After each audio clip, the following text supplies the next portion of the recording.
ఈరోజు మనం పీసీఓడి గురించి తెలుసుకుందాం. PCOD meaning polycystic ovarian syndrome. So ఈ పీసీఓడి ఎలా లక్షణాలంటే పీసీఓడి అనేది రెగ్యులర్ పీరియడ్స్ రాకపోవడము. అంటే 1 మంత్కి వచ్చేది కాస్త 2 మంత్స్ రావడం, 3 మంత్స్ రావడం, 6 మంత్స్ రావడం, ఇలా లేట్ అవుతూ పీరియడ్స్ రావడం.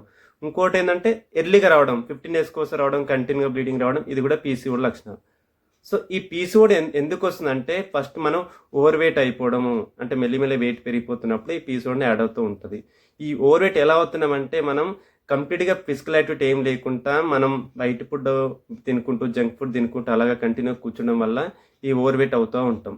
ఇంకోటి ఏంటంటే ఈ పీసీఓడి ఎలా వస్తుందంటే ఇప్పుడున్న జనరేషన్లో పిల్లలు అంటే 16, 17, 18 ప్లస్ వాళ్ళందరూ ఏంటంటే ఓవర్గా చదువుకోవడం, కంటిన్యూగా ఎగ్జామ్స్ ముందు అలా అంటే చదువుకోవడం వల్ల కూడా ఈ స్ట్రెస్ ఎక్కువ అయిపోయి కూడా ఈ హార్మోన్స్ ఇన్బ్యాలెన్స్ అయ్యి దాని వల్ల కూడా పీసీఓడి వచ్చే అవకాశం ఉంటుంది. ఇంకోటి ఏంటంటే ఈ ఐటీ జాబ్ వాళ్ళు ఇది ఐటీ జాబులు ఏంటంటే చైర్లో కూర్చొని గంటల తరబడి కూర్చోవడం, వాళ్ళకి ఎలాంటి యాక్టివిటీ లేకుండా వాళ్ళు రెగ్యులర్ ఫుడ్ కాకుండా మళ్ళీ వీకెండ్ బయటికి వెళ్ళేసి పార్టీలు అని చెప్పి అక్కడ ఉన్న టేస్ట్ ఫుడ్లు అలాంటివి తినుకుంటూ జంక్ ఫుడ్కి ఎక్కువ అలవాటు పడి అలా ఓవర్ వెయిట్ అయిపోవడము, దీనివల్ల కూడా మన హార్మోన్స్ ఇన్బ్యాలెన్స్ అయ్యి పీసీఓడి వచ్చే అవకాశం ఉంటుంది.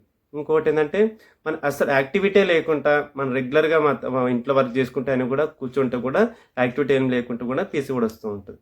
సో మనం ఇప్పుడున్న జనరేషన్లో అనేది రెగ్యులర్గా వర్కౌట్ చేయాలి, మంచి హెల్తీ ఫుడ్ తీసుకున్నప్పుడే ఇలాంటి పీసీఓడిని కొంచెం అవాయిడ్ చేసే అవకాశం ఉంది. సో న్యాచురల్గా ఎలా తగ్గించుకోవడానికి కొన్ని వర్కౌట్స్ చెప్తాను, మీరు ఇంట్లో ఉండే చేసుకోవచ్చు. ఫస్ట్ వేరియేషన్ 1, 2, 3 ఇలా 33 సెట్స్. నెక్స్ట్ కొంచెం ముందు పెట్టుకొని 1, 2, 3, 4 33 లెగ్స్ ఇలా వైడ్ పెట్టి సైడ్ పెట్టి 1, 2, 3, 4 33 సెట్స్.